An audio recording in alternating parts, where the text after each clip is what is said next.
Hello, you're back. Yes, yes, yes, yes. What did you have for snacks? Well, I didn't. I didn't because when I stop and because I've got this whole cold thing going on, I didn't want to touch anything over at Randy's house and over at his studio. So I just sat here and continued to work and waited for you to come back. Oh, okay, my goodness. So I'm starving you today. I'm not really hungry. I had lunch before I came. So Hmm. they just, Joy just called and asked me if I wanted her to pick me up something. And Hmm. I thought, well, I think we're going to be another hour and then I'll be done. Right, right. Okay. So this time we will go into a little bit of definitions of different things and all that. So we just wanted to dig into your own experiences.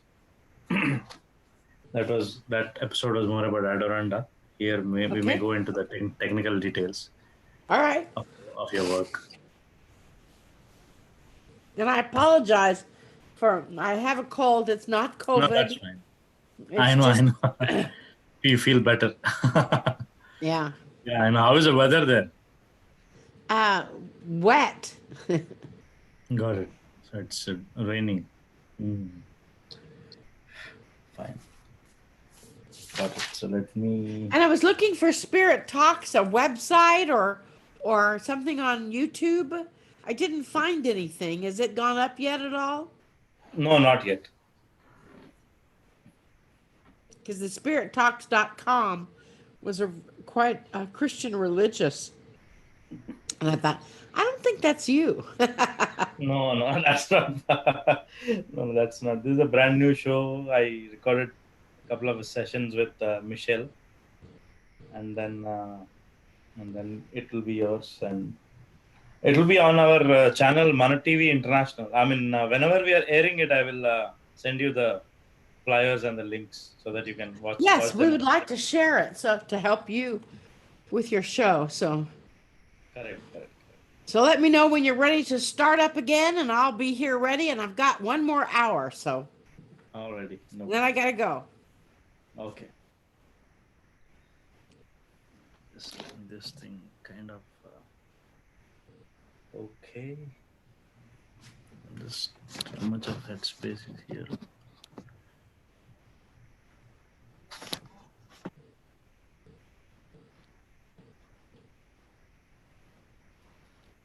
Small adjustment, and I'm down.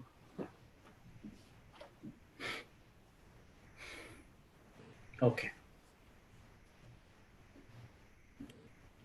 Lalesh, ఉన్నావా? ఉన్నాను భయ్. Okay, Okay, ready. okay, okay.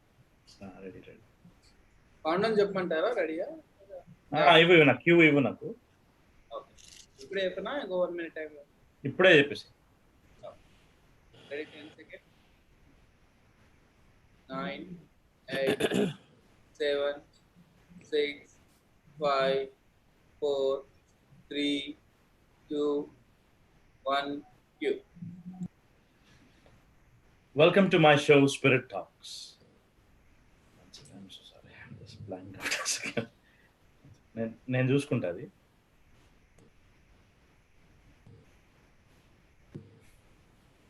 Welcome to my show, Spirit Talks. I'm your favorite host, Sharath, and in this show, we will expound and talk about different esoteric journeys and the lovely metaphysicians on my show. Yet again, in the episode 2 of Spirit Talks, we have the lovely Marilyn Harper and her Grace, Adoranda, and the Council of Light. She's happy-go-lucky, wonderful, and has amazing sense of humor, and is now going to talk about her works, the deeper details of how she goes about every day, and how she's healing the planet with her inner tools. So, welcome back, Marilyn. Uh, I'm glad we had such a lovely session on episode 1 and a wonderful channeling and activation. I'm feeling full of energy now. I'm thinking of that particular moments.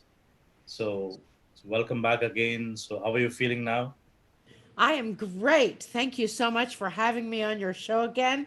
I really appreciate you, Sharat, and just it's been thrilling to work with you and to expand that energy of the planet with you. Mhm. So thank you. Thank, thank you as well. I mean, I reciprocate with gratitude.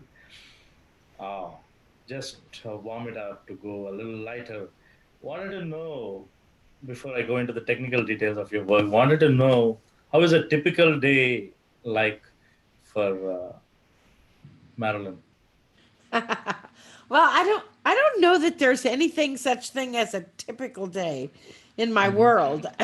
But if I were to describe my general day, I get up at about usually between 5 and 6 Hmm. a.m. and I have what I call healthy coffee. It's a Ganoderma mushroom coffee, and Hmm. that boosts my immune system. Although it doesn't seem to be working right at this moment since I've got a little bit of a cold. um, and then I go into meditation, and I work with Insight Timer, which is an app on the cell phone. And Insight Timer, they provide classes and courses. I actually have some meditations on Insight Timer. And because I find when I do meditation, my mind wanders and wonders what time it is and how long I've been here. And when I put a timer on, then it doesn't. And I go into meditation, and then I do writing, journaling, and sometimes the journaling goes into automatic or inspired writing. Hmm. And then I usually try to open my email and go through some of the requests or customer service things that are coming in. And lately, I've been working on our book, Double Digitology, which should be out momentarily if it's not already out by the time this is airing. Um, and working on our next book, which Adironda is interviewing, or Joy Roby, my business partner, is interviewing Adironda and Amazing. asking all about them. So that should be an interesting book. Um, and then I also typically go out for a walk or get a little exercise and um, work on either an event that we have coming up. Like right now, we've got an Everything is Possible coming up, and I work on on that and holographic healing or Channelers Academy, some of the courses and things that we offer. And that usually takes me into the evening. Got it. On weekends, we usually broadcast each weekend with Lee Carroll. If not Lee Carroll, then we broadcast our own event each weekend and move in from there. I try to watch a little non sequitur, non spiritual television for a few minutes before I go to bed so I can get to sleep, and go on about my business. I think that most people, it's not nearly as exciting a life as what a lot of people think that it ought to be. I love traveling, and I loved when we were traveling, getting on planes and watching all the people and being in the airports and living out of a suitcase for a while. I love all that, which we're not Correct. doing now. And hopefully by next year, it will get back to that point. So Right, right. a typical day is not nearly as interesting as you might think that it would be. But you're super busy. I know your schedules are stellar and the skyrocket. You have a lot of sessions with a lot of people, and I mean I mean it's I mean it for you. I mean it may not be interesting, but it sounds interesting for me with so many other things. And I know you're a music lover too, Yes. wherein I mean you add that fun element in all your sessions. And so I mean I'm glad you shared your day with me and all the audience of Mana TV International. And So we'll go again a little deeper into some technical aspects of your work. Before that, I just wanted you to, in your own words, define a few things so that our audiences get acquainted, and then we can go into some deeper details. Uh, I mean, you're doing a lot of sessions like holographic healing and leveraging the Akash and uh, the class on channeling, and you speak about benevolence and love and compassion in your own way, if whether it is you or whether you bring in Adaranda and the Council of Light. My my question will be, give me a second, I just forgot. This will be edited.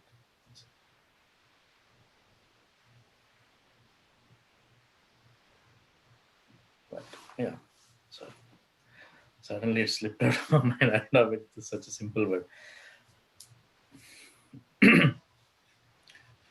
No, when we talk about healing in general, I mean, now it's not just something, it was a luxury of the past. Now it has become a necessity. Now it's more become like a need. A lot of people with so much of stress in the world, as we discussed in the previous episode about it can be trauma with the current times or the pandemic, or it can be, I mean, life have become so vast now with technology and so many things, and people are unable to handle stress. And the only word is coming to everyone's mouth is healing.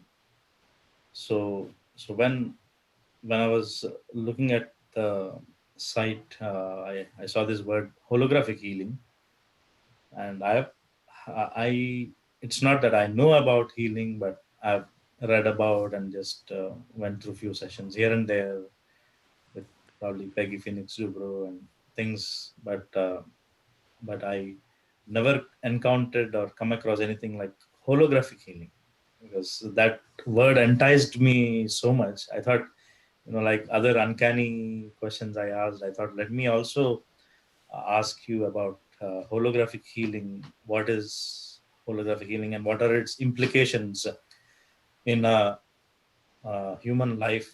How deep it goes, and you know, how does it transform a human being? Well, great question. Holographic healing is something that I developed myself over Mhm. the past 25 years, actually. When I became a Reiki master and realized that I could see into people's bodies or sense into people's bodies and rearrange them, placing them back into a place of alignment, I thought, well, if I can do that, anybody can do that. So I started documenting my sessions and then developing techniques. And I've just recently launched all 5 levels of holographic healing. The first 4 levels, one is about opening the energy to the possibilities. Mhm. Level 2 is about Akashic records and explaining how your emotional imprint or your emotional programs influencing your physical body. Level 3 is about remote viewing and how to do remote viewing. And level 4 is about how to remotely view inside of a person and with your pure intention, place that person back into a place of alignment. And then level 5, of course, is just certification. And what happens is holographically, and you know what a hologram is? It's a kind of a dimensional energy. And so holographically, we actually go in, and they teach people how to go into the human form, look around and or sense what is there that's not in a place of alignment, and then how to acknowledge it into a place of alignment. And the first time I had realized that I had this technique, that was, something that I needed to pay attention to. I was actually working with someone that had stomach problems, and Mhm. they just couldn't eat. We would go out to lunch or something, and she would just move her food around on her plate, and she says, "Well, every time I eat, I get sick." And Mhm. like, well, that's not a very good thing. And obviously she was very thin. And she would, she could eat like a protein shake or something, but whenever she would eat solid food, that she would get sick. She would have a stomach ache. And so we went during an energy session, and what I saw, I had this vision of her intestines in her stomach having ropes in it with knots tied in it. And I thought, well, that doesn't make any sense because I know there's not ropes inside of your body. So then I started asking about her Akash and what her situation was like when she was a child, and she lived in a very really an unsafe environment with her father had maybe a drinking issue or something. I don't quite remember. But at their dinner table, it was not safe because she never knew if it was going to be emotionally upsetting or traumatic, or someone would tip something over and they would get in trouble, or so she was always on edge. And she actually used the term tied in knots whenever she would sit down to the table. So that was still following with her. And so we actually went into the energy, and we went into her Akash, and we released the fear of that on a subconscious level. Your Akash is, as you know, is every thought, word, situation, experience that you've ever had from the inception of your soul. So that happened in this lifetime. So that was really easy to get to and to release that fear. And then we set about holographically untying the knots in the ropes in her digestive system, and breathing into that. And she achieved a miraculous result. She could eat again and not get sick. And so I thought, well, that's pretty cool. And, the next time I worked on someone, they had discs, like degenerative disc disease in their spine. And it's where the discs themselves, in between each vertebrae, there's like a kind of a disc of kind of spongy substance. And I'm not a doctor in this lifetime, but I know I had to have been in some other lifetime, because it all makes so much sense to me. And so Correct. we set about rebuilding her discs in her spine, and the doctor she was supposed to have surgery, and we eliminated the surgery, and she didn't have to have it. When she went back to the doctor, her discs had been rebuilt enough to where only with our intention and energetically connecting with those discs holographically, she didn't have any more back pain and didn't have to go through the surgery. So holographic healing is about interdimensionally looking or sensing. Not everyone sees, not everyone senses, not everyone feels, and you don't have to feel the pain or anything yourself, but going into the form of usually someone else, because it's a bit more difficult to look into your own body, but usually the form of someone else, and sensing or seeing or feeling where the imbalances are. Now, the key is you may have a pain in your wrist, and that's where the issue is. And so doctors will treat that pain in the wrist, but the real problem may be in your spine, or the real problem may be the fact that you had your hands smacked so much as a child when you were reaching for something, or maybe your hands were, in some other lifetime were harnessed or chained or something, and that's still affecting you now. The way the energy is now, it's so fascinating, Sharat, is that etheric injuries from past lives are beginning to show up now as an issue, and so you can release and heal them. And so I go through, Dr. Emoto's work, Dr. Masaru Emoto, who does the messages from the water. Mhm. Um, and he, when I saw him, actually, the first time Lee Carroll gave a lecture when I saw Lee in 2001, um, he talked about that book. And I was like so impressed by it. And I thought, well, if it's possible to change the frequency of water, everything is Mhm. possible. It's possible to change the frequency in your body. It's possible to change the frequency in other things. So that's when I began developing what I call now holographic healing. And it is a certification course, and people who are certified actually get the opportunity to be on our website so people can find them and refer to them. And it's all done virtually. You don't have to be in person or in front of someone in order Mhm. to have the healing work. So it actually works very well in that capacity.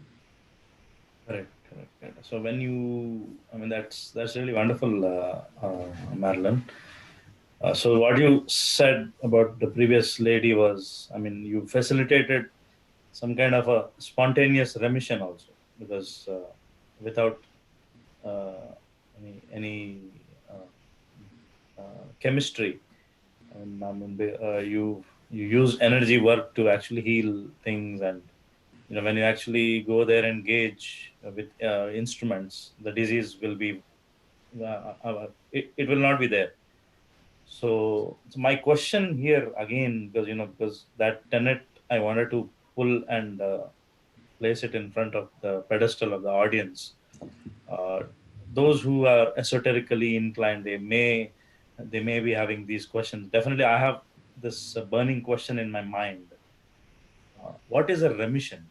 I mean, from where does it come?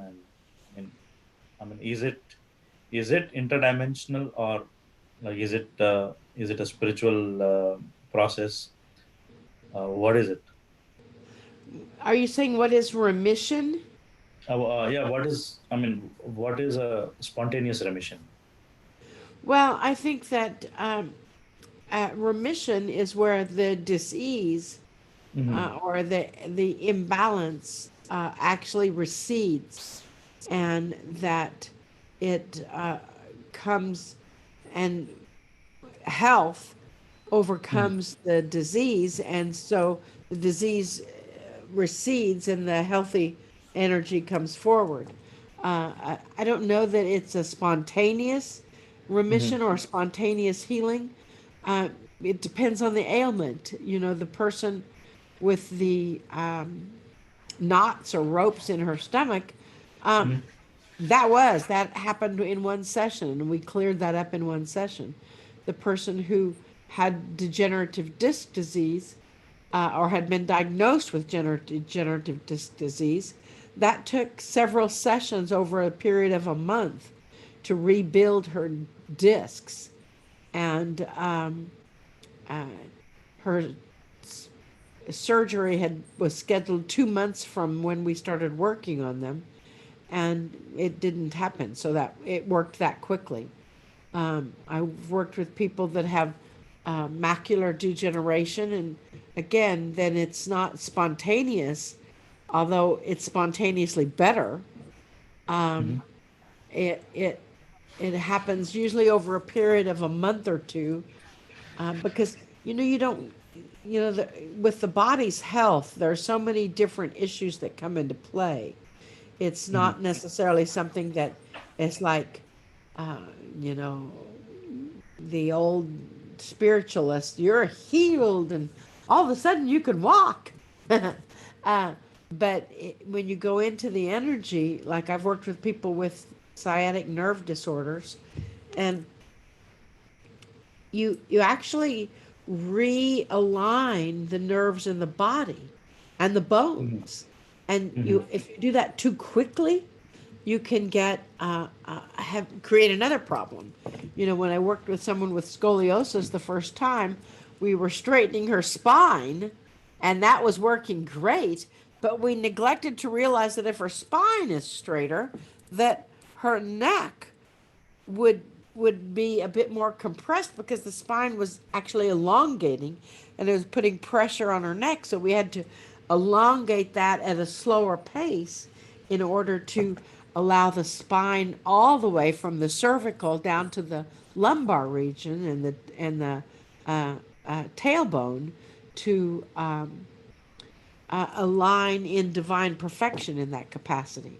So That's astonishing. I mean, really, I mean, it's difficult to conceive for me because I mean, and those concepts. I mean, you are an ace in that. That's why I asked you that thing. So that I mean, these questions are run around those who just begin their spiritual quest, and those who just want to heal. I mean, as I told you, it has become a fad of the millennium. People. I mean, kind of know these. At least know the terms. They know about meditation. They know about healing. They know about if not everything, but at least it gives them a sense that, hey, I know it, even though they don't know, even though there is an unfathomable depth to it. So that was fun.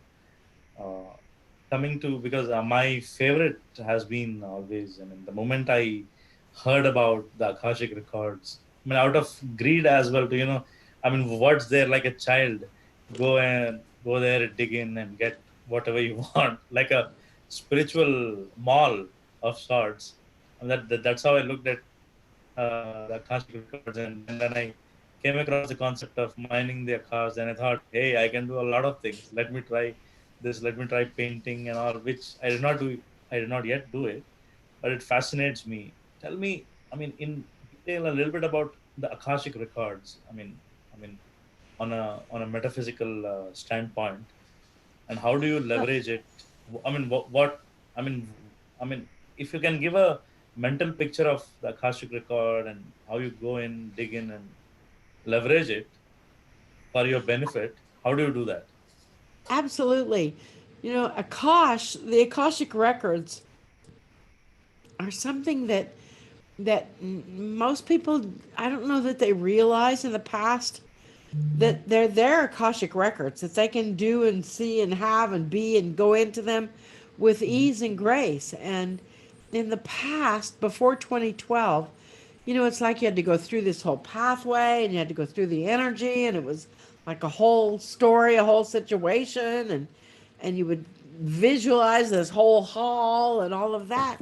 And and you would almost have to experience again or watch again the trauma or the traumatic situation that was the foundation for whatever your problem is right now. And you don't have to do that anymore. First of all, you can get into the Akash very, very easily with intention, and you can visualize your Akash any way it would need to look for you, any way that your Akash, my Akash looks like rows and rows and rows of infinite bookshelves. Mhm. Joy, my business partner's Akash, hers is like computer screens, and it's like an Avatar in the movie where they're all virtual. Mhm. And some people's Akash is like a Rolodex file. And everybody's Akash is different based upon how they can sense it. Your Akash is actually in your field. I used to believe that your Akash was only in the cells of your physical body, but I believe that it is now completely in every cell, every atom of your field. And so that Akash is a huge manifesting energy. So if you get the message or the program at some point that you are not worthy and that you are need to be punished for something, then you will create energetically situations in this lifetime that will punish you or reinforce the feeling of not being worthy. That is until you get it. And then once you get it, you don't ever have to do that again. And once you understand that, then you can indeed go along and go, forcefully along with the energy of understanding it. Now, what we do is we take people in. That's what leveraging your Akash is all about. Is we take people into the Akash and help them find their strongest quality or their most significant quality that is helping them right now with their life mission. Like your most significant quality may be as an interviewer or maybe as a person that is seeking the answer so you know the right questions to ask. You know, my Akash, one of my strongest qualities is as a storyteller or as an energy worker, you know, and so now we go into the Akash searching for those aspects that are really positive in our life and really help with the energy that is coming through instead of being traumatic, which is how we leveraging the Akash to activate your life purpose. Wonderful, wonderful, wonderful. I mean, that gives me a sneak peek of how, I mean, how useful it can be. So, so, so another tenet here, Madeline, is I mean, if your Akash is filled with problems and if there are issues also there, I mean, is do you leverage Akash even to heal the record? Well, I think many times just knowing what the origin of something was is healing within itself. And you know, say that someone has in this life, their present life, has the habit or continually create relationships with people that are emotionally unavailable. Okay, so Hmm. that would be the symptom, the result of where they create relationships that are emotionally unavailable.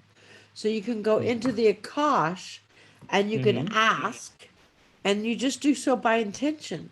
You can ask uh, where is the core, where is the origin of that pattern that they have now that causes them to create relationships that are emotionally unavailable to them.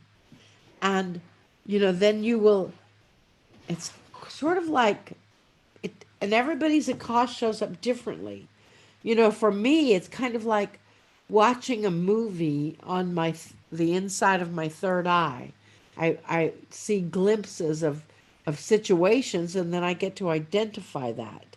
So, you know, something like that, it may be in a loving relationship that they had that was all about, you know, reinforcing of their own emotional stability and the emotional stability of others. Um, that relationship may have been suddenly cut short for one reason or another, maybe due to emotional outbursts.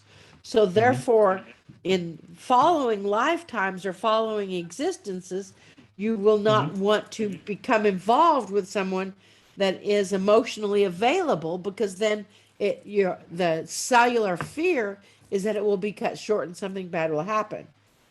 And so then when you see that initial, oh, well, that makes sense that that's the cause. I heal, ask for it to be healed and released and help me to move forward with that. And therefore, it does move forward with that.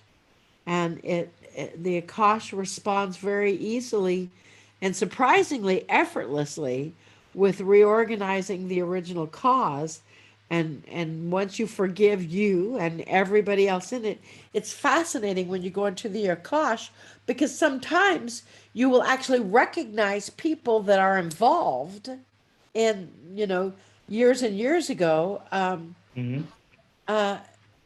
that are still enacting those people, those kinds of people now. I think a really, really Madeline, powerful. give me a second. We have to stop for a second. One second. Okay. My thing here suddenly is acting up. 1 second.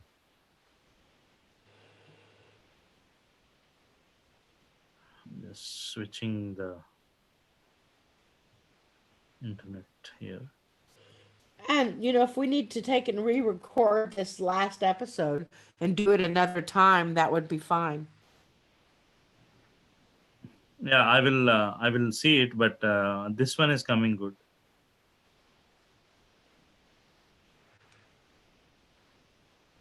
So it is getting recorded.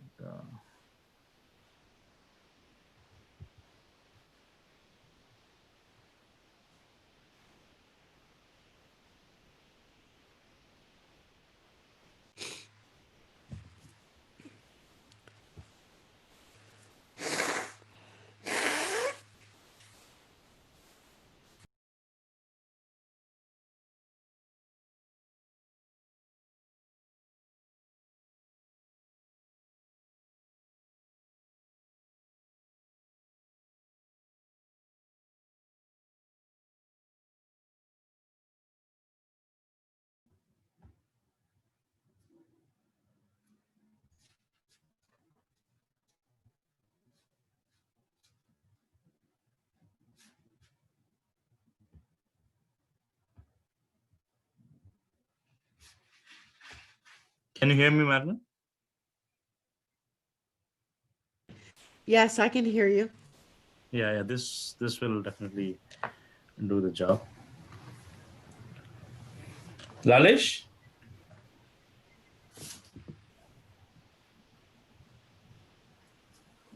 Just give me 1 second. There was one small glitch I was observing, and to very quickly address this.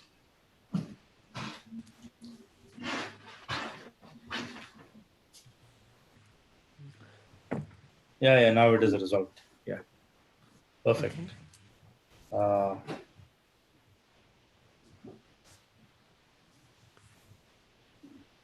So do we need to re-record this last episode? No, not at all. No, not the last one.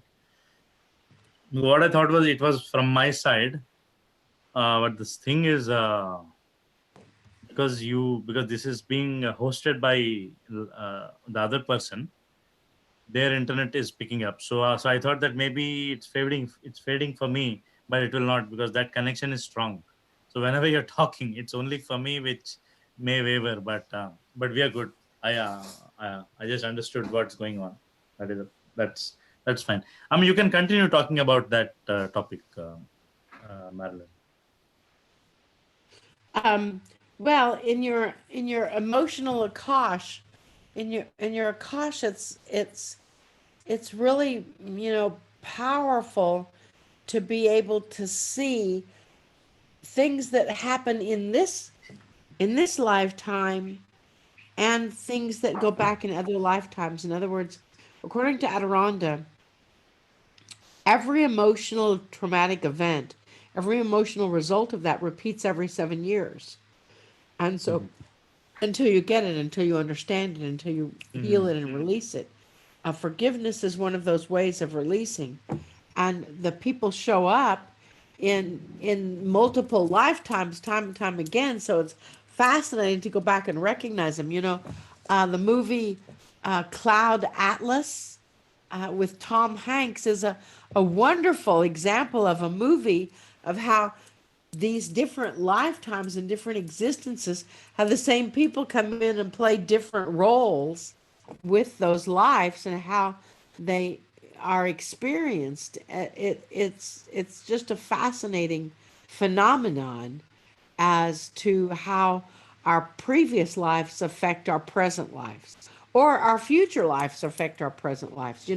Now I teach a class going into your galactic Akash and going into your origins on other planets in addition to Earth. So that's another fascinating undertaking as well. Correct. That was an amazing explanation, and an in-depth elucidation of the Akashic records, and that has always been on the top of my mind. I was thinking about mining the Akash and all that. That's why it has been a iterative question in my mind. Thanks for addressing it.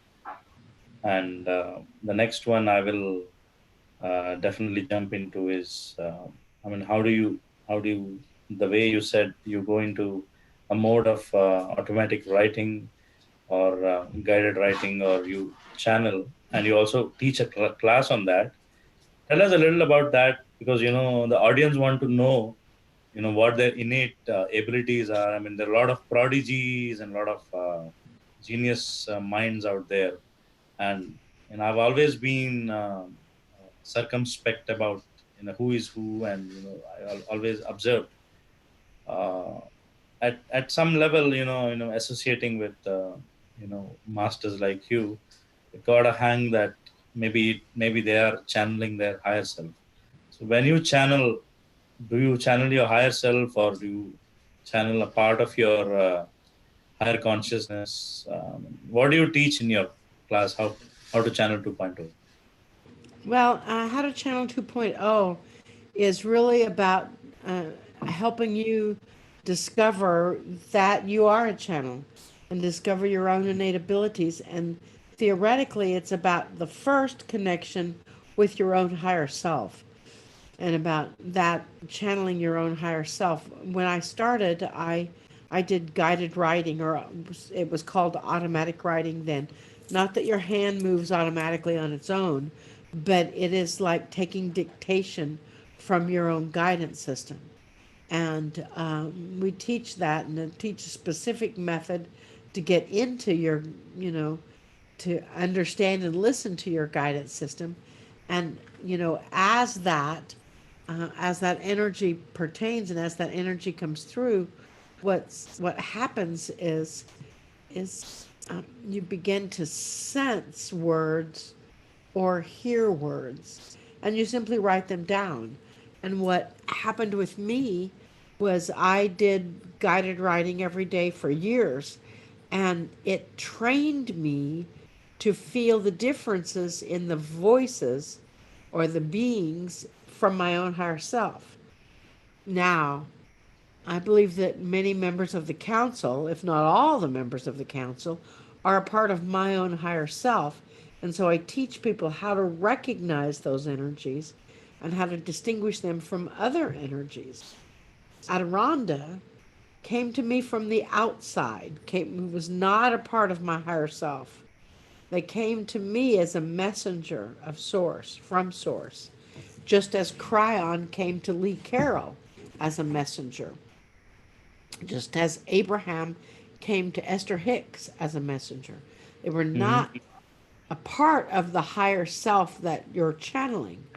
Um, the uh, the ability or the connective point there is truly uh, the experience of surrender, Mhm. and in the how to channel, even if you think you can't, 2.0, Mhm. um, Mhm. we spend a great deal of time on releasing your fear. Many times people have a cellular fear of channeling, of stepping aside, of surrendering their power, of being burned at the stake or tortured because of the same skills that now they're wanting to accommodate. Now they're wanting to invoke. And so first they get the opportunity to release their fear of channeling, of becoming that energy, and then to be able to trust that whatever happens follows their intention to be pure and clear and conscious Mhm. of the energy. And Wonderful. it's a wonderful energy and a wonderful undertaking, and it is teachable. In the past, we thought that it was not teachable, like that it was only a certain few that had the gift or blah blah blah, and that's not true.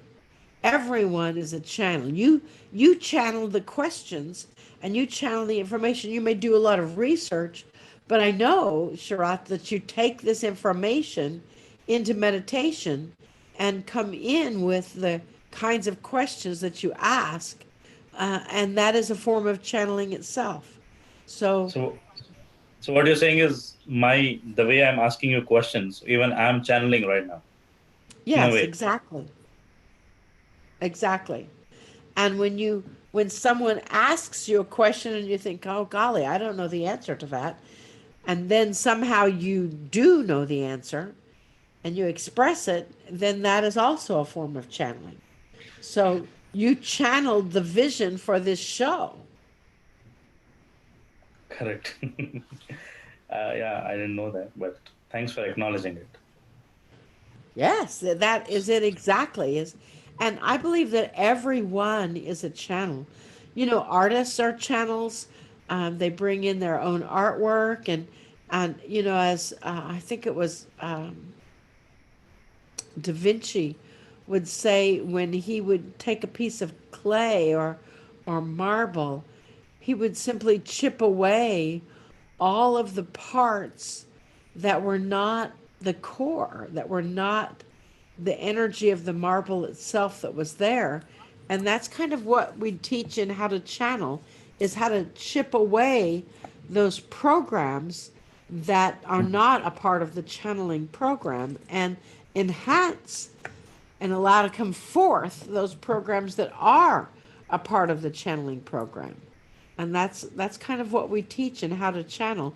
And then we have the Channelers Academy, which takes it a much further step. The Channelers Academy is a 12 module program which usually takes about a year to go through, and it perfects it, it acknowledges it, it clears it, it goes in much deeper, and we've only been doing it for about 8 months, and almost all of the people that started 8 months ago are now channeling professionally.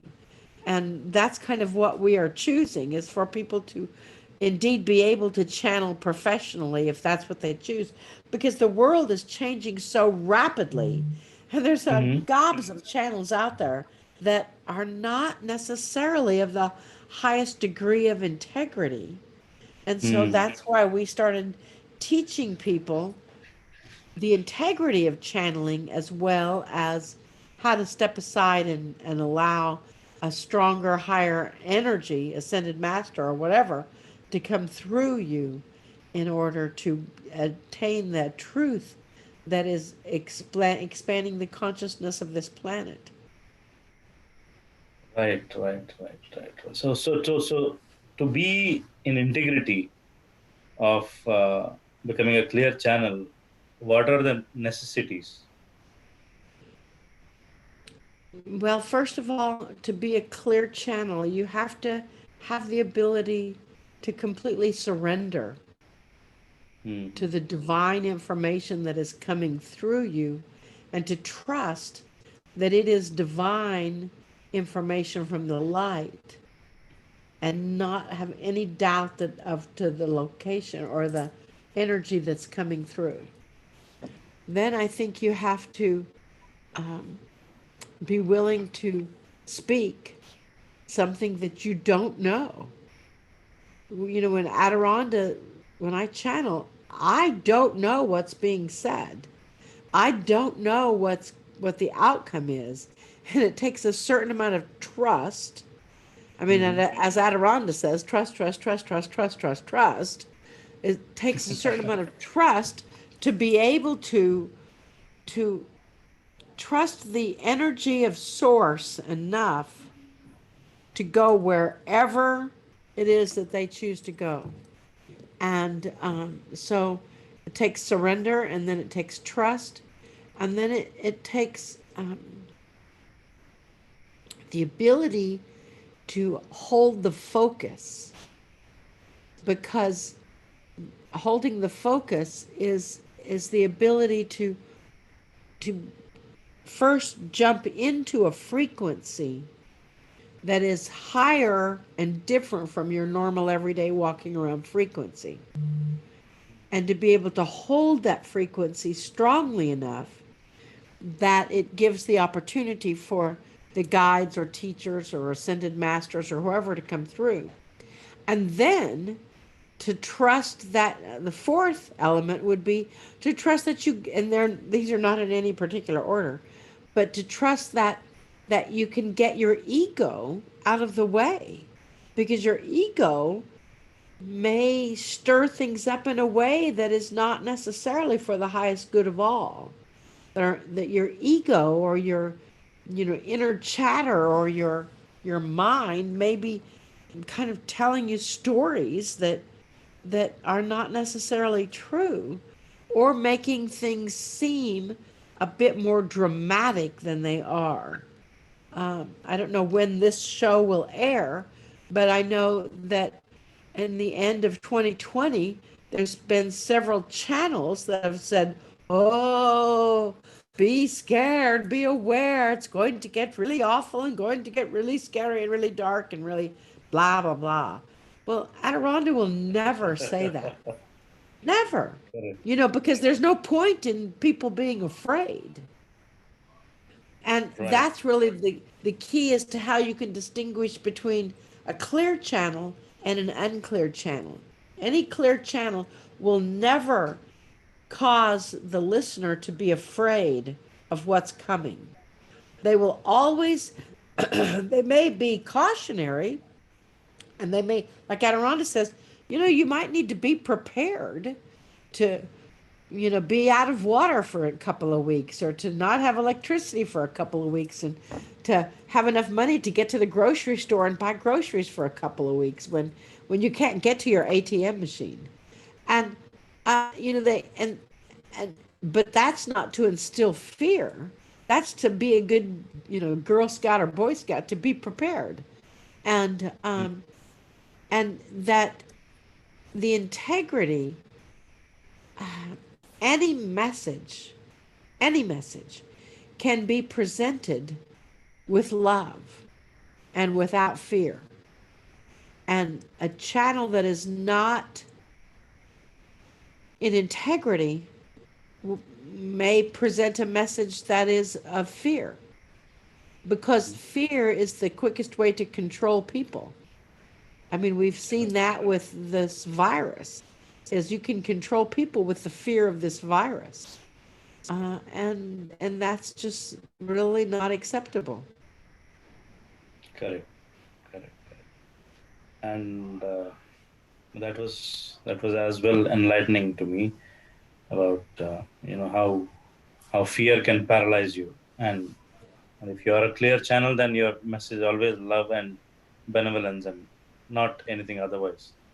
And that, Exactly. I mean, it is, even I'm going to internalize, and I'm pretty sure our Mana TV International viewers as well are imbibing this beautiful information of sorts. And to lighten up again, tell me, Marilyn, I mean, about some of your passions and hobbies. I mean, when you're not channeling, when you're not around the Cryon team, or whenever you want to just have some fun time. I mean, out of your typical day as well. So, what are the things that you love to do? Well, it's interesting because in the past, when somebody said, what was my hobby? I'm like, I don't know that I have a hobby, because I love what I do so much.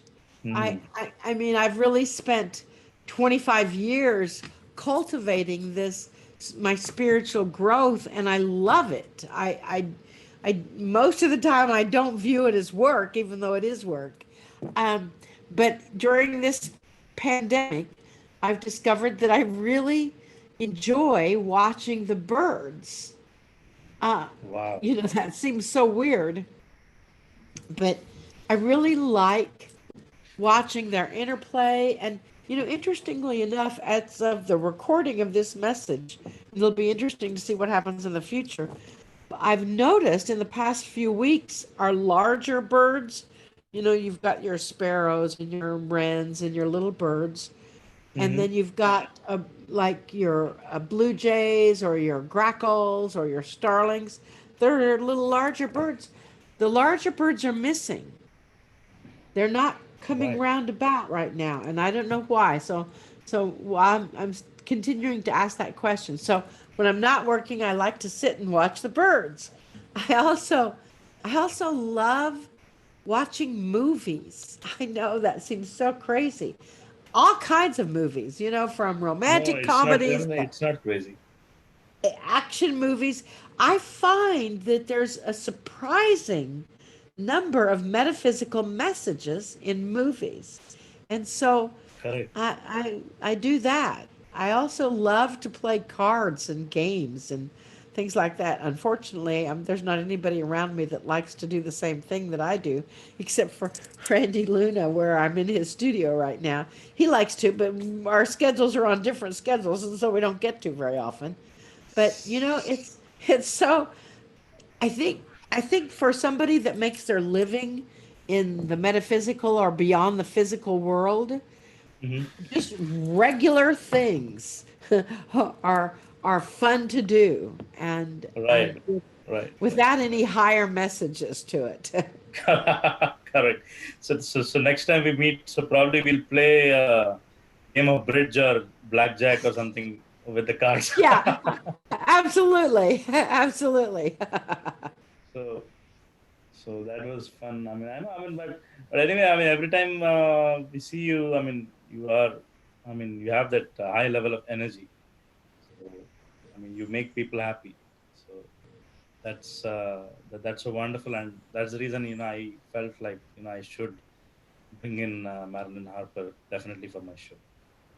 Uh, other things, let's talk about your world tours and any interesting experiences there with when you travel with Cryon or with Adoranda and Company or with your team, as you call, with Joy.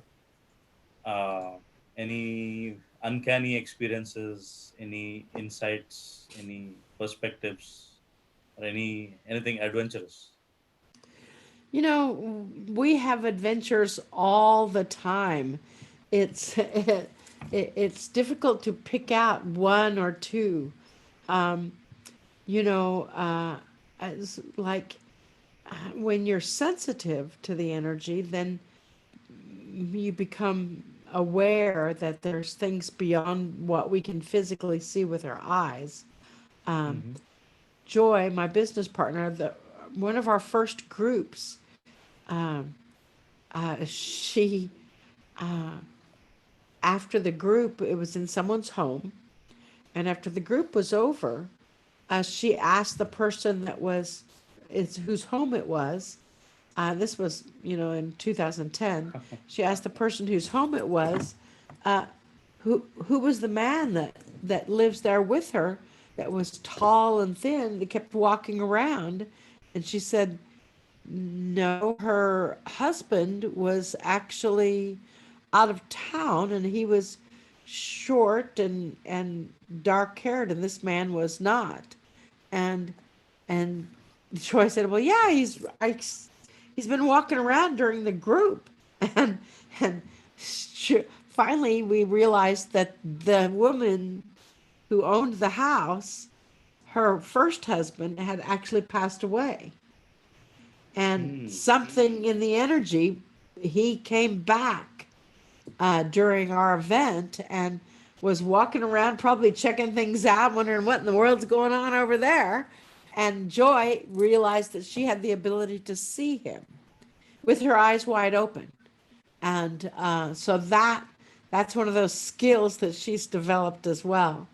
Um, you know, I've had surprising things happen, like when I channel and do the Selenite Swords of Light.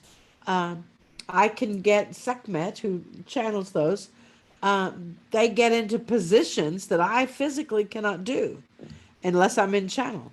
And, it's just so surprising where that is concerned. I think that odd occurrences, they actually are becoming really common. You know, when we're here in the studio and we're recording, when no one else is home, we will hear Karen, Randy's former wife who passed away, walking around upstairs. And it was obviously Karen, her Right. energy.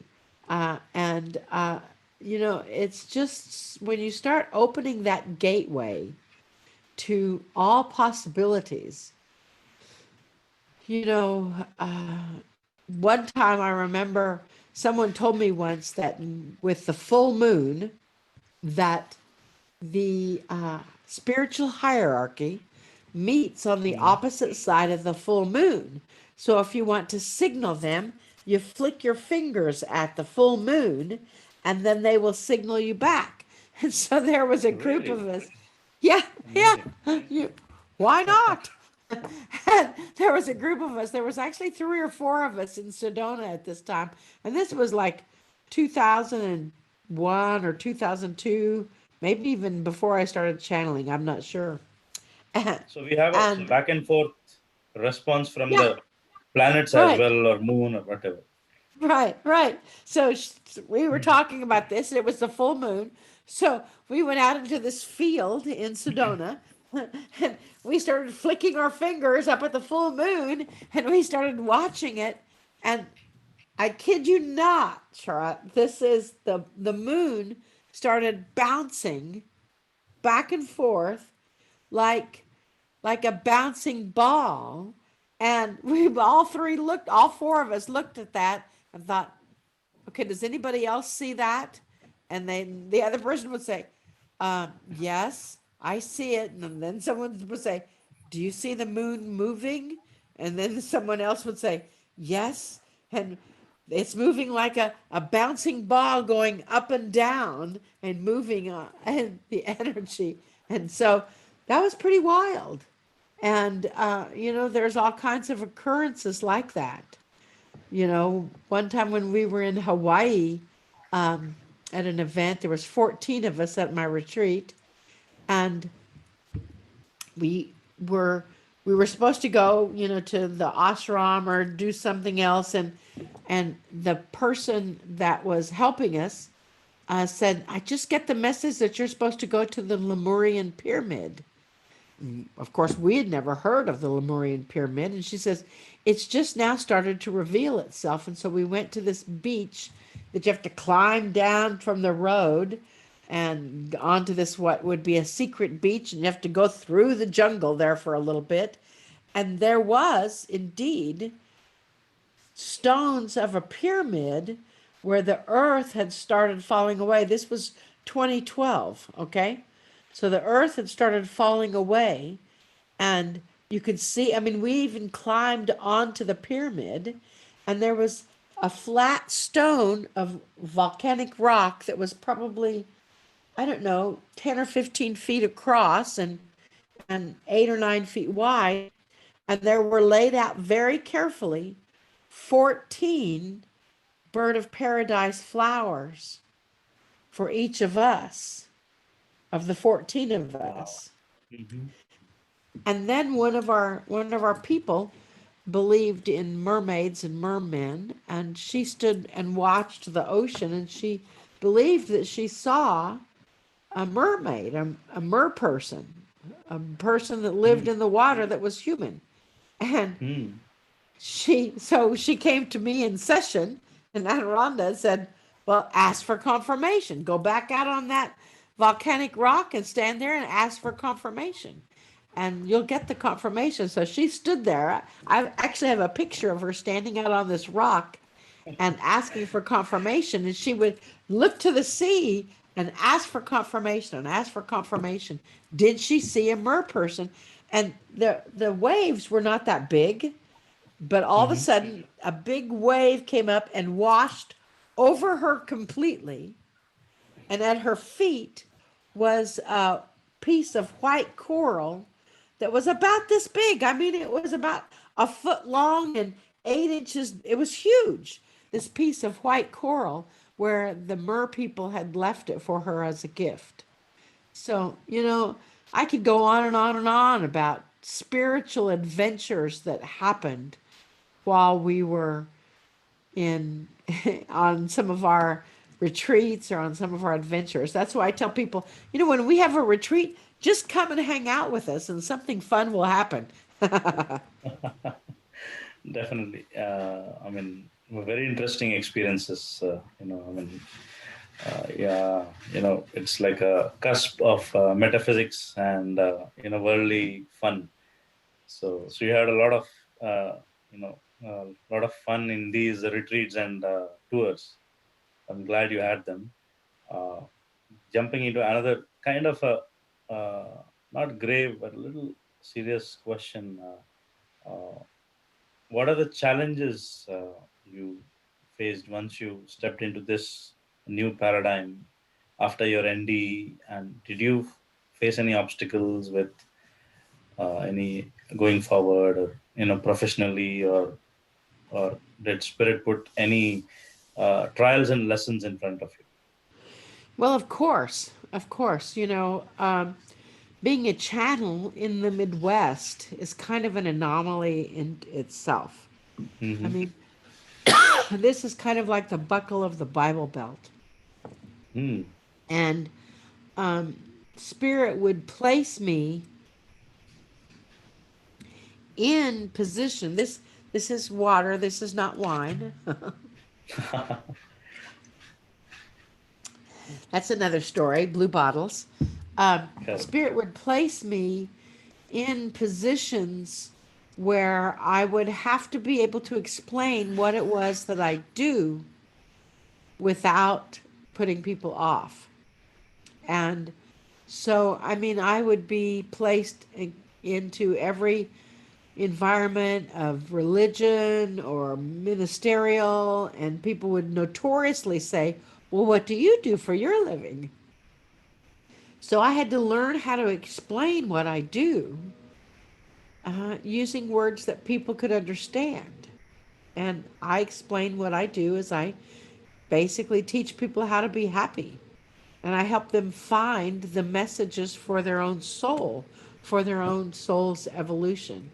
And so I had to really explain to myself and to others what I do in terms that other people could understand it.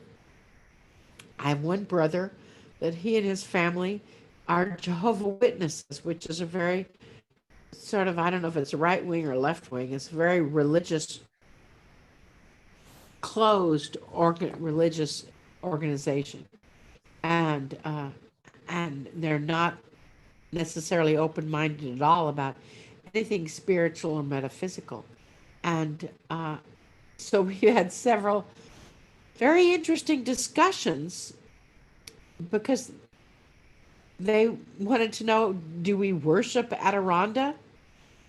No. I mean, I would wear a crystal around my neck and do you worship that crystal? And I'm like, no. Do you worship your necktie? No. But it's all a part of God. It's all a part of that same energy. And as they say, the Jehovah, not all people can accept that cloistered of religion, which is why they make chocolate, vanilla, and strawberry. You know, the Catholicism. Some people need that kind of ritual. Some people need Hindu. Some people need, all different forms. It's all God. It's all one energy. And Correct. they just have different forms of communication. And I had to learn to be able to explain that to anyone in a way that was not off-putting or defensive, because they promised me that I would not be burned at the stake in this lifetime. I've done that already. Right. Right. So coming to, that was as well enlightening to me. Next question will be again a fun question, which you would definitely love, because that's what you always speak on. I think Adoranda have addressed that the work, it's not work, but it is plurk, and you're not a light worker, but a light plurker. and and my favorite always is the slipstream. So tell me, what is light plurk, what is plurk, who is a light plurker, and what is a slipstream?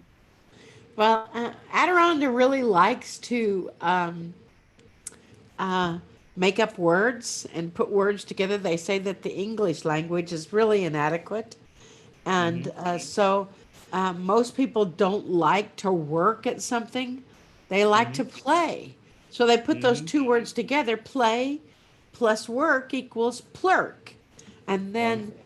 so then you have light plurkers instead of light workers, because even though you may be working in the light, they would rather that work to be feel a lot more like playing in the light. So they Correct. have light plurkers. And then they they started talking about the slipstream. Someone actually mentioned it to us once, where they said that, because everything was just clicking for Joy and I. It was falling into place, the business was growing, everything was moving along really smoothly. And so she said, it's like you're in the slipstream. I'm like, Adironda didn't really know what that was, except the slipstream is actually officially it's an aero, aeronautical term where um, a bird flying in a V formation or a military plane flies in that same V formation, because the bird or plane in the front creates a slipstream or a lift for all those behind them, and it makes it easier for them to fly. The person in the front is is the person that's creating the slipstream. So when you're in that slipstream, everything is a little bit easier and it flows a little more smoothly. So that's kind of what the slipstream actually is, an aeronautical term of Mm-hmm. of uh, of riding in that lift that Mm. makes the flow of the universe a lot easier. And boy, Adironda really grabbed a hold of that slipstream and really uses that a lot as a metaphor, because if we're all living in that slipstream, in that energy of lift, that energy of flow, we're increasing our vibration, we're resting, so we're not plurking or working as hard at something, and Mm-hmm. it's going in with ease and grace and love and compassion. So that's Is it always what? cool. Oh, it's is it? I mean, we are definitely. I mean, I want to get a hang of, if not anything, definitely I want to get a big hang of the slipstream because I'm kind of a lazy guy. So I want to go on, I want to ride that wave, that lovely wave. And is the slipstream also what Abraham Hicks called the vortex? Are they the same You things know, or? the two are probably related. I've only listened to a little bit of Abraham Hicks, but I know of the vortex. And the vortex to me is something that's living in that Spins. love frequency, that Correct. spiraling frequency of energy. So it would be similar. The difference would be in the formation of it. The slipstream being in a V formation and lift formation, and the vortex Mm-hmm. being in that circular frequency of love. Adironda calls the vortex, living in the vortex, when they talk about Abraham and Esther Hicks, they talk about it, the vortex being just the love frequency. That when you're in that love frequency, everything lifts up and you're connecting with that energy. And so I think it's all about, a lot of times the same thing, to live in the frequency, to live in the vortex. It's all connected with ease and grace and benevolence in our lifetimes. Correct. Correct. I mean, I definitely see that distinction, yet they kind of come together in a quantum way, right? I mean, very. I mean it. I mean, the bottom line is kind of same, but the different terminology, different ways to approach love, uh, as as you say now. I mean, that's really beautiful. That how these, I mean, different streams of uh, of the metaphysical teachings, kind of converge at one point, that is love. And as you also said that you want to make people happy, that's, I mean, that definitely struck a chord in me, because if you're not happy with, if you're doing all the things, that energy work and meditations and all, if you're unhappy, there is no point. So I think the basic tenet you have, the basic chord you have strummed is being happy, for sure. Because a lot of times we know that we want to be happy, we forget that. My next question will be how to how to get into that slipstream. How to get into the slipstream? Well, I think you just get the opportunity to ask yourself those three most important questions that Adironda had asked. Right. What experience do you want? That kind of gives you a direction. It kind of gives you your GPS guide to say where you want to be. And then how do you get there? And then you just get the opportunity to say yes to what happens next and to live in the frequency of infinite possibilities, to live at that level of energy. Because so many times our ego gets in the way and says, no, you can't, no, you can't. Oh, but you have to do this and this and this and connect in with those energies and that capacity. And that's not necessarily true. And so you do have to say yes and you do have to take action.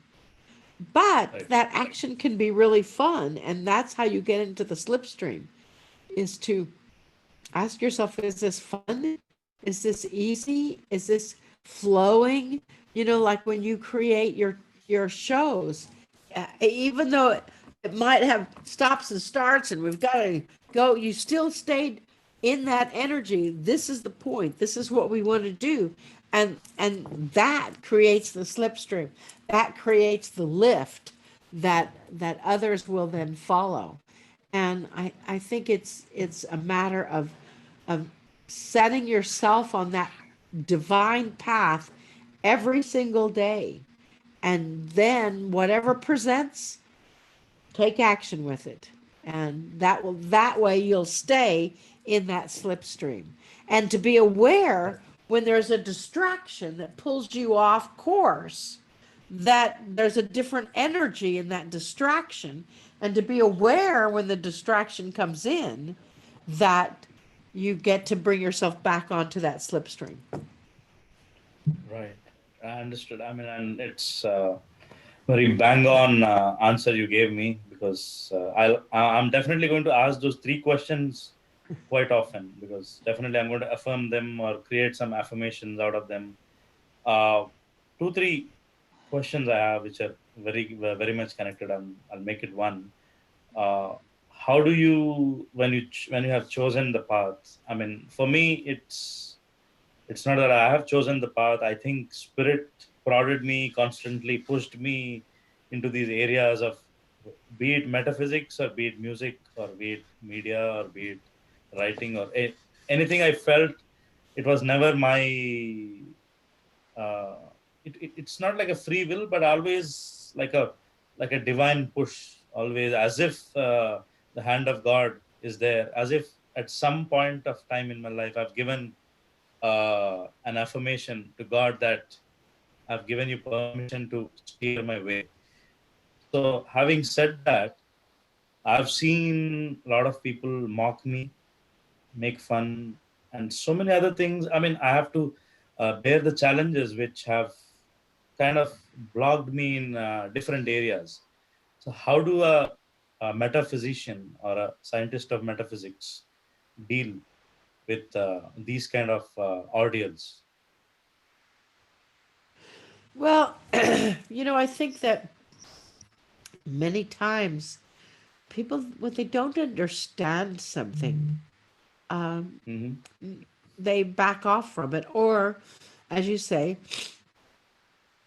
they make fun of it, or they poke fun at it, and Hmm. uh, you know that that's why you and I get to stand strong in my conviction and our conviction, that we are of service, which is the third most important question. How are you of service? Because that's what the universe will support, is doing your mission, following your path, following your guidance, and knowing that the right people will show up to help.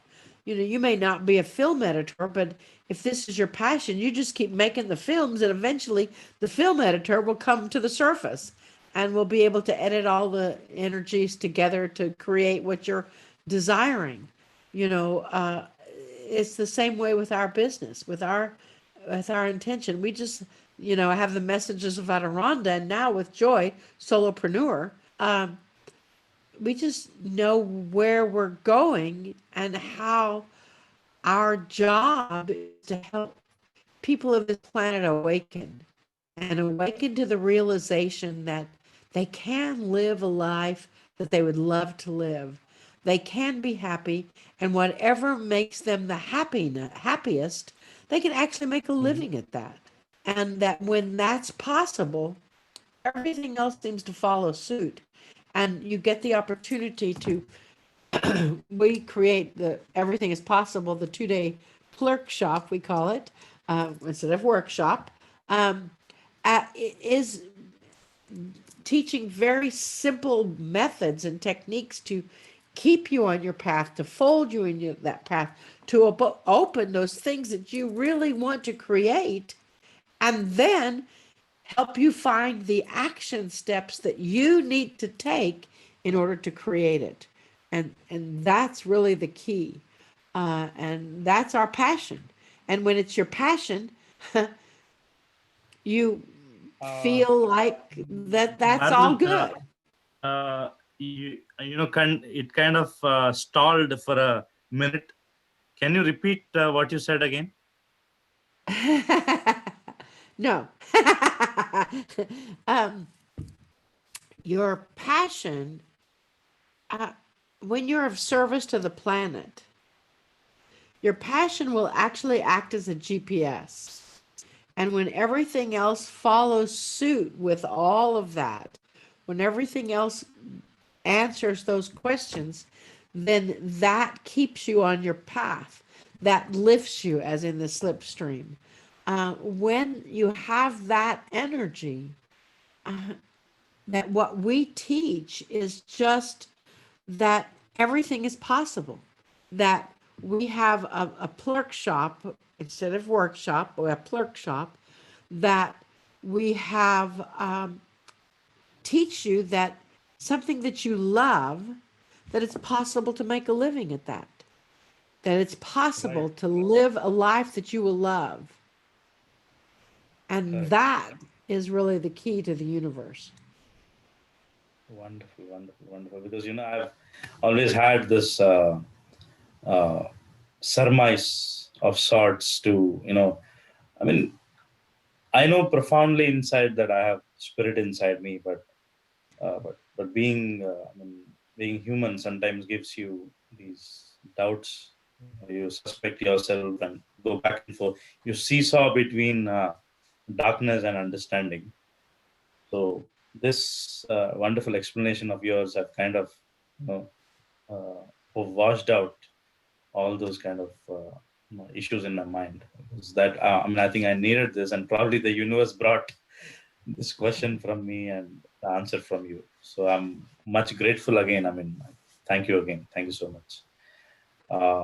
So now we will delve into something, because we have been talking a lot about the conventional, non-conventional, metaphysical, technical details, and some details, some personal details of yours. Are you ready for the game we are going to play? This is called the rapid fire game. What this game is, Sure. I'll give you, has to be really rapid, and I'm going to just get some fun words for you, probably pertaining to you and your life, and in general. Let's see. Are you ready to play with me? Of course.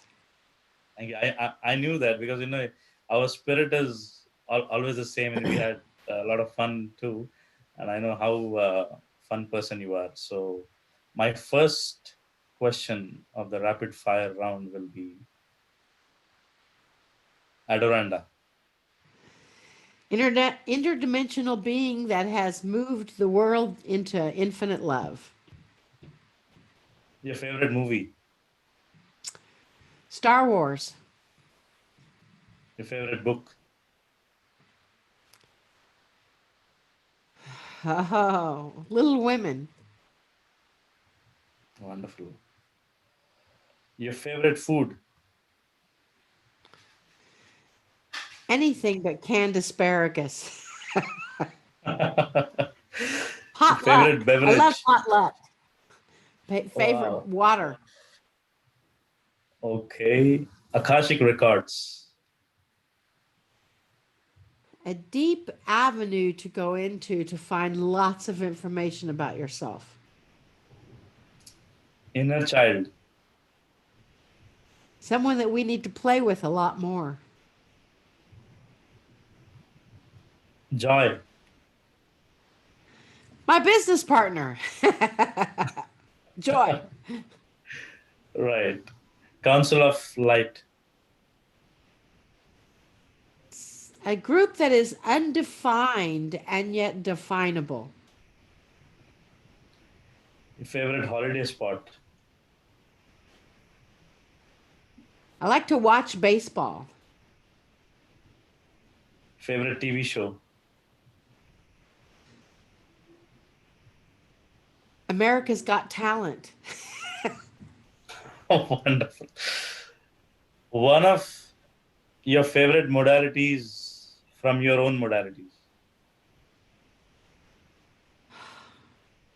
I love teaching Chandler's Academy and holographic healing. I love it. Wonderful. And the last question of this game will be your favorite family member.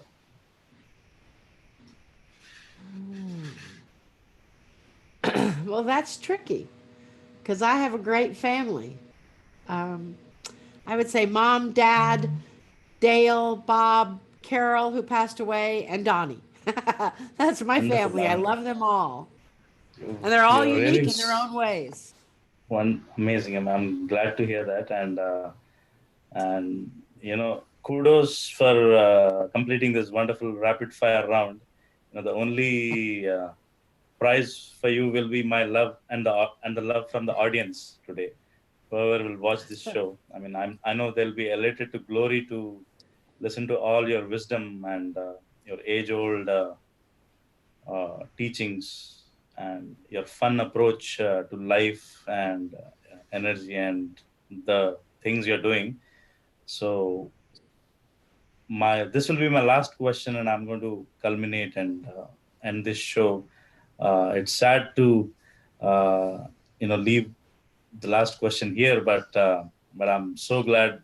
It was such fun interviewing you in my 2 episodes. Now I'm becoming emotional. So I'm going to the roots where it started, because we started with Adoranda. So I want to end with that.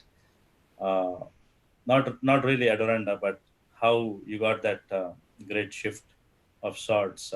Tell me about your in detail about your ND and the walk-in, and what exactly NDs may uh, be perceived by different people, and especially yours. What I mean, what happened to you when you had the ND? Well, when I walked in, I was in the hospital. I was in tremendous pain. I just stated, if I'm going to be in this much pain, I'd rather die. And I felt a surge of energy. So at that time, that was when it occurred.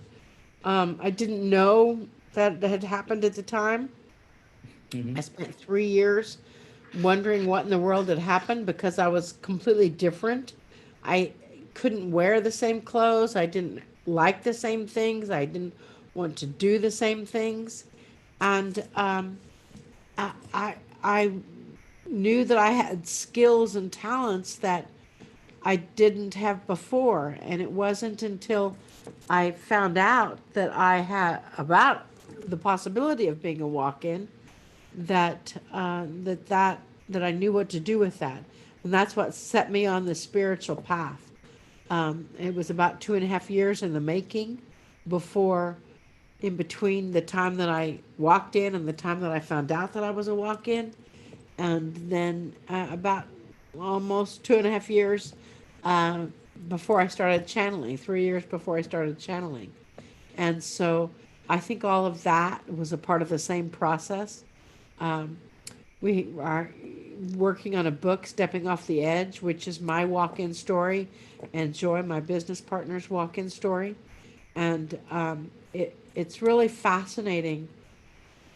I always thought that it was a new, completely different soul that had come in. And according to Cryon, it is the same soul, several generations advanced, that's come back here to help with the shift. Um, Ruth Montgomery wrote a book about walk-ins, Strangers Among Us. That was the energy at that time, which was in the 80s. I believe that has actually also transformed. I believe that there's many walk-ins on the planet that don't know that they're a walk-in, and that's one of the.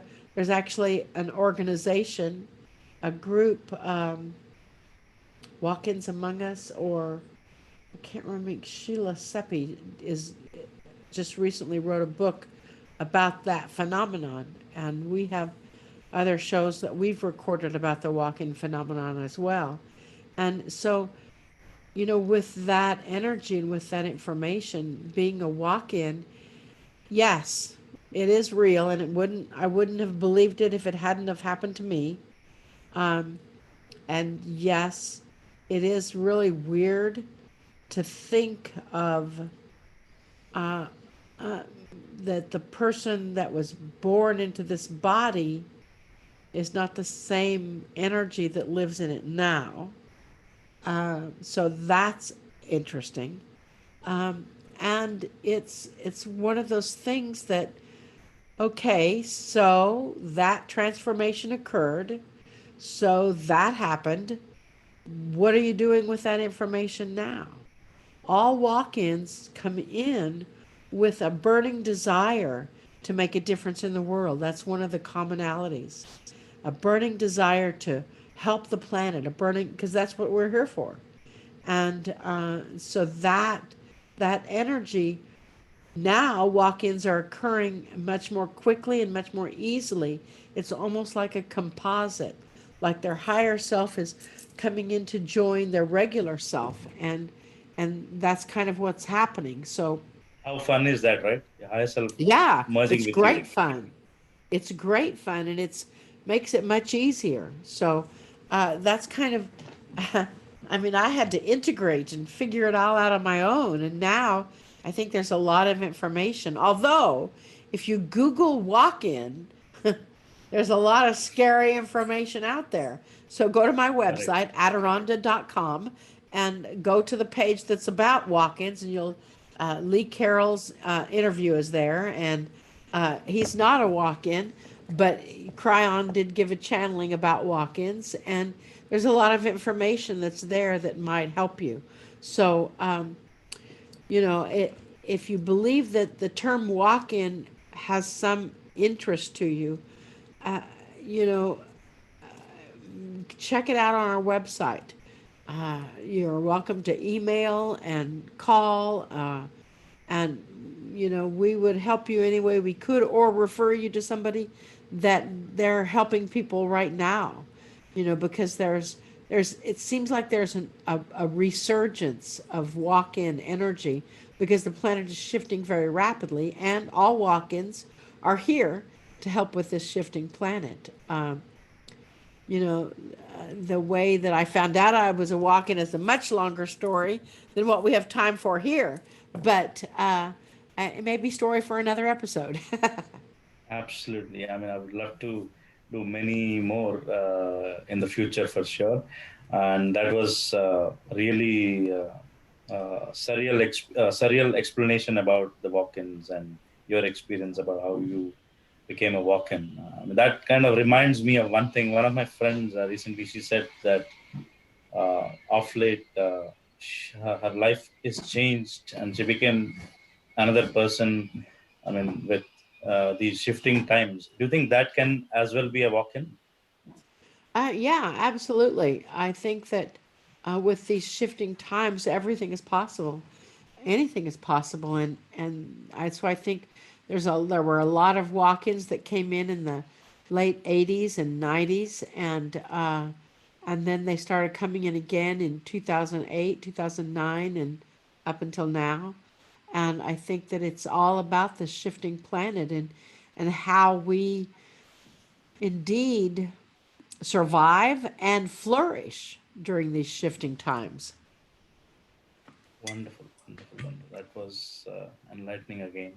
Uh, we have, I mean, you know, I wanted to do the grand finale with this question, but I just remembered that we have to acknowledge the audience as well.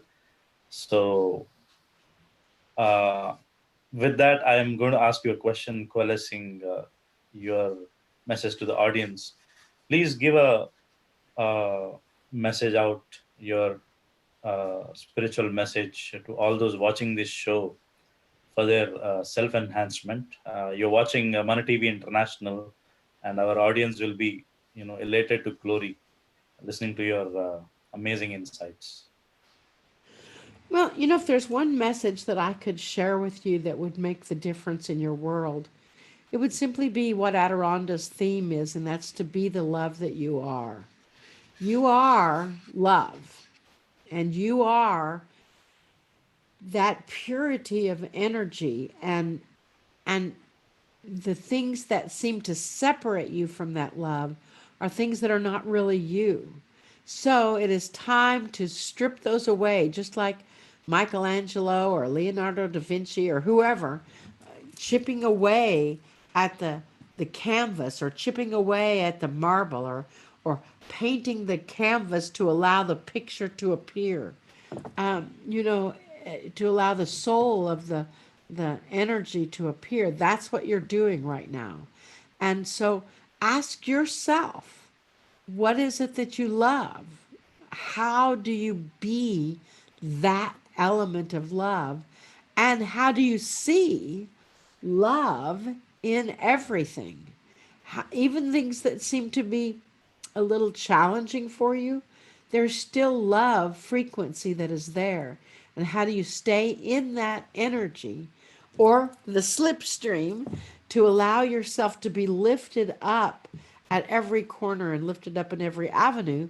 And the only way I know to do it is to live in that frequency of love and understanding and compassion, benevolence, as Crown says, that to see an individual as whole and clear and integrous and really doing the best job they can in the times that we're living in right now. And so, with anything else, I would say, how can you be that love that you already are? And let everything else that separates you from that love disintegrate and let it go so it's no longer in charge, and just be love.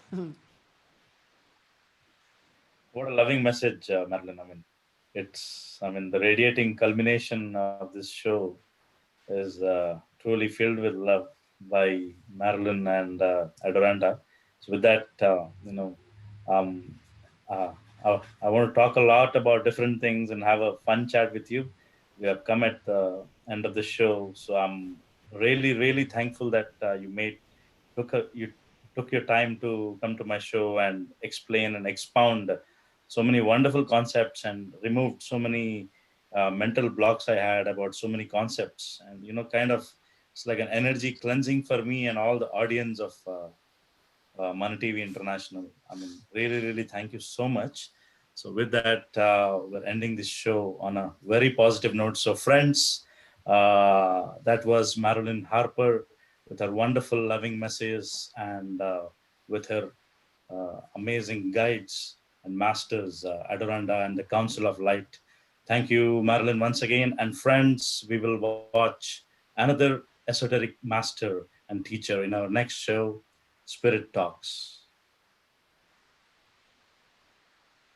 So,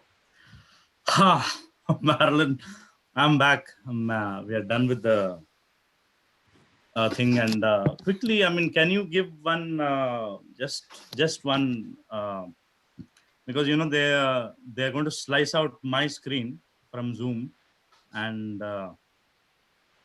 they'll do one editing of sorts. Can you give a video bite saying, "Hey, hi, I'm Marilyn Harper, and I channel Adoranda and the Council of Light, and you're watching Mana TV International." And it's called, let me write that down. What is it? Mana. I'm texting you, Marilyn. Okay. You have your phone with you? Yes.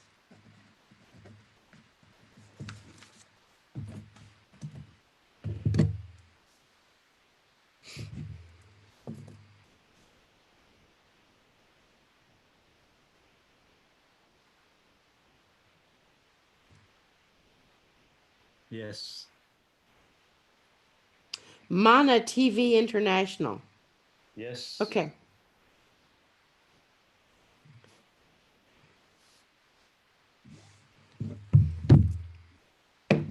Okay. Are you ready?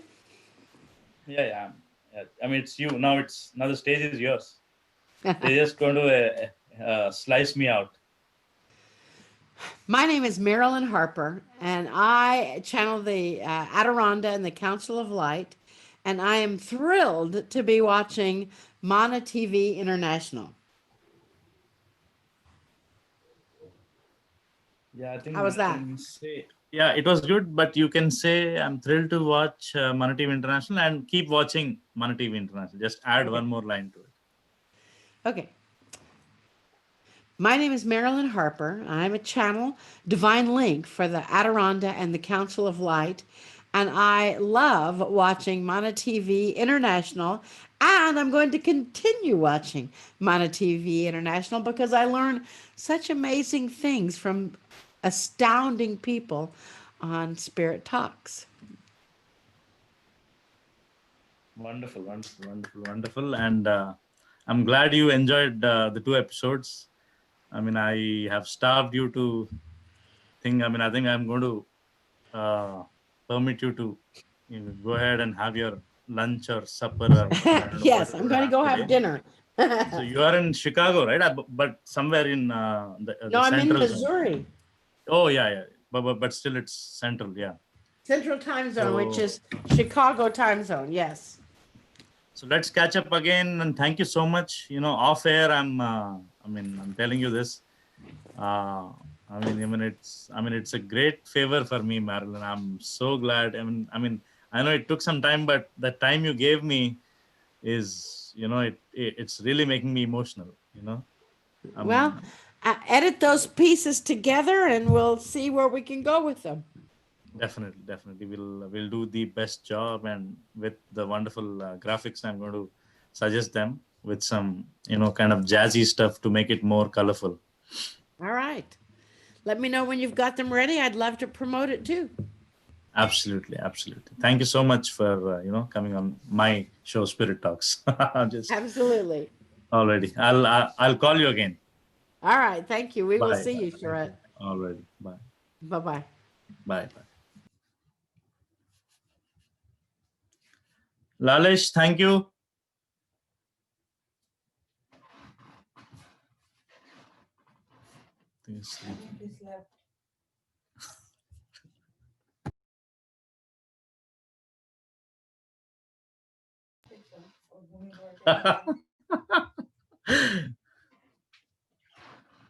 I don't know if I can leave this meeting or not because he said he's going to do something.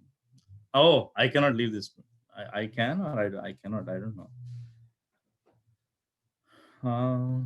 I think I have to let him know now. আমার বাড়িতে বকা না ও তখন থেকেই শুনছে না মাঝখানে ও